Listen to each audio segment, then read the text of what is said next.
Step your toes to the edge of reality and look over. There you'll find the terminus, where all things mighty and meek end up,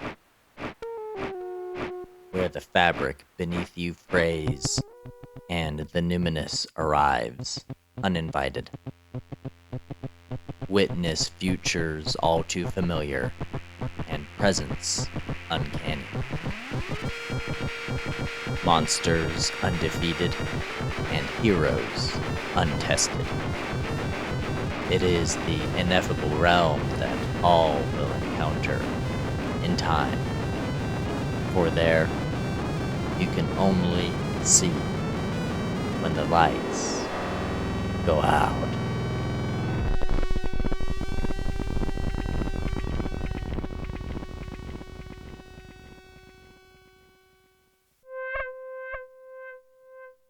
I was once like you, a member of man. I lived a frail life, a scared life, an existence bounded by sickness and death, a life without any escape from pain. Yes, you live a life of unending pain. You cannot deny it. You may think that you're not in pain in this moment, but you are lying to yourself. You are enduring a subtle ache. Even when the blade of pain is not twisting in your nerves, your many needs are preying on you. Your hunger, your thirst, your loneliness, your air, your lust, your exhaustion. You are always in a state of deprivation. When you satisfy one, another cries out to you. This body you inhabit is not whole, and it is not your home. Don't let it make you feel otherwise.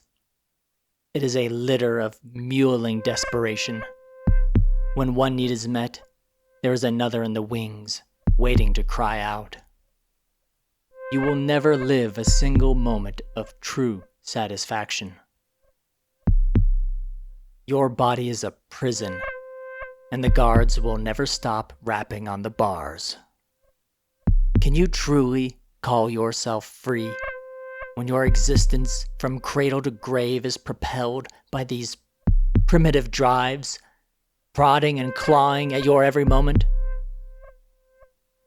That is not my life. I could never accept it. I escaped.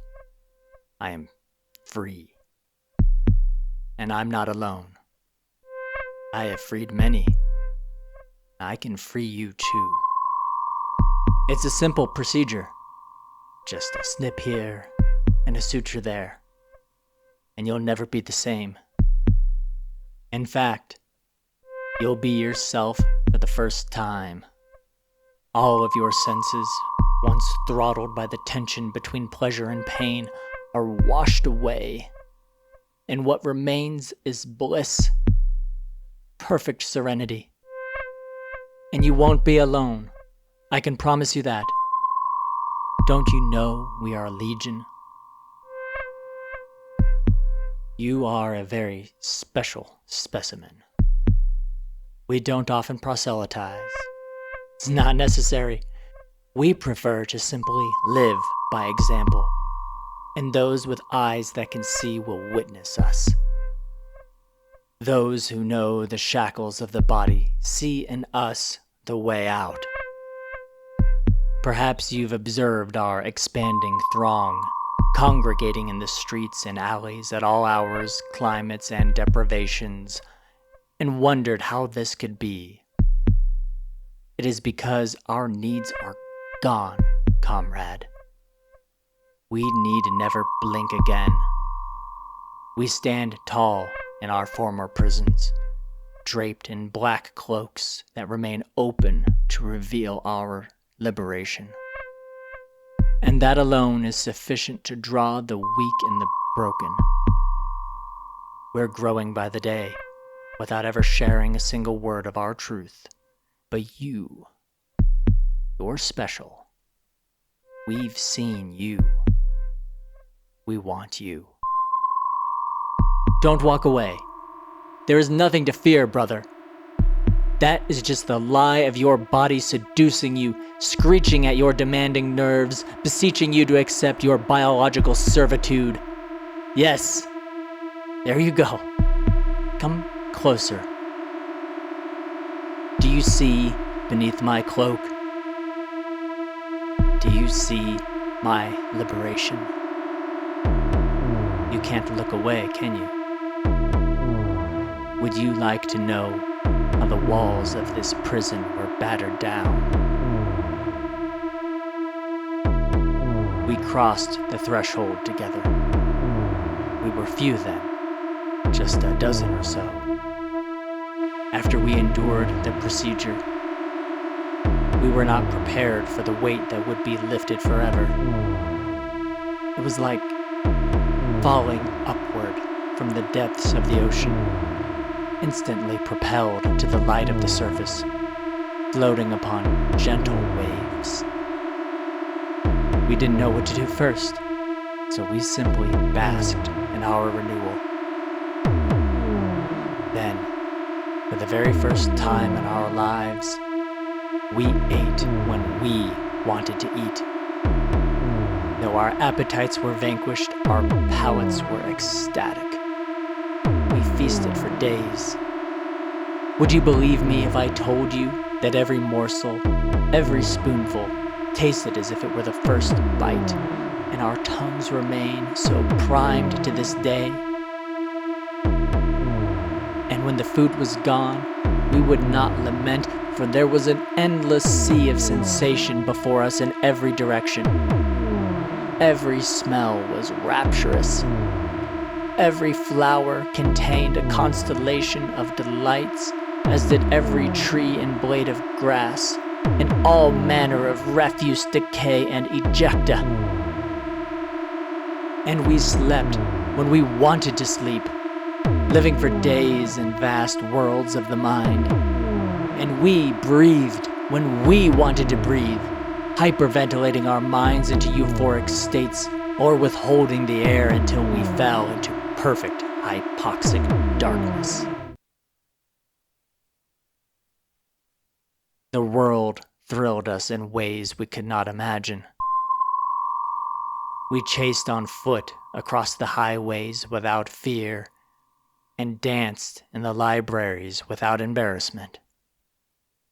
We teetered off the edge of the tallest skyscrapers, tempted the most wily beasts, and threw ourselves into altercations with dangerous men.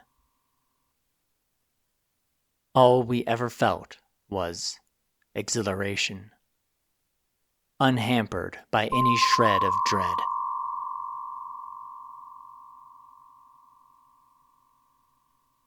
A revelation came to us when we returned to each other from these many adventures.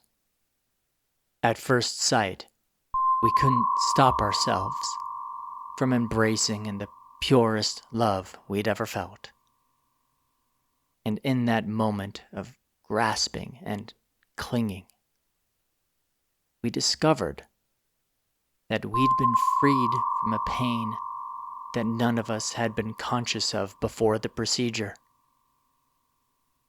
A pain that always lurked, but never spoke.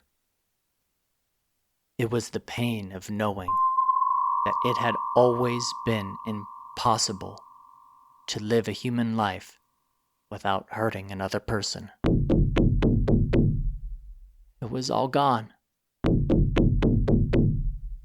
Liberated from that once relentless torment, we did not just come upon each other in sensuous titillation, but with gnashing of teeth and claws. We drew each other's blood and separated our flesh from bone. We reached deep into each other and pulled away the very foundations of our prisons. Do you see my liberation now? Between the fringes of my cloak, these scars These gaping abodes are the crown of my soul. I, now a perfect hedonic king, wear them without shame. Come, come with me, you weary being. I'll liberate you too. Just a snip here.